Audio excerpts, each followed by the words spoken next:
In this video, I'm going to show you how to clone or copy an Adalo app. As you can see, I currently have two apps here, and I want to create a duplicate of one of them. There are two different methods you can use, and I'll walk you through both.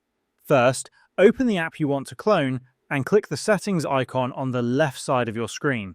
Scroll down to the bottom until you find the copy or delete section, then expand it. Here, you'll find an option that allows you to copy the app. Start by entering a name for your new clone and then choose one of the options from the drop-down. The first option allows the new app to share the same database and records with the original, while the second option creates a fresh database with no records. As you can see, this method does not allow cloning the database along with its records. If you want a complete clone including all screens, databases, and records, you'll need to use the second method. For this, click the settings icon again, scroll down, and select the App Access section. In the drop-down, the default setting will be non-clonable, but you can change it to clonable, screens, and data. Once you select that, click Open to access the clonable link.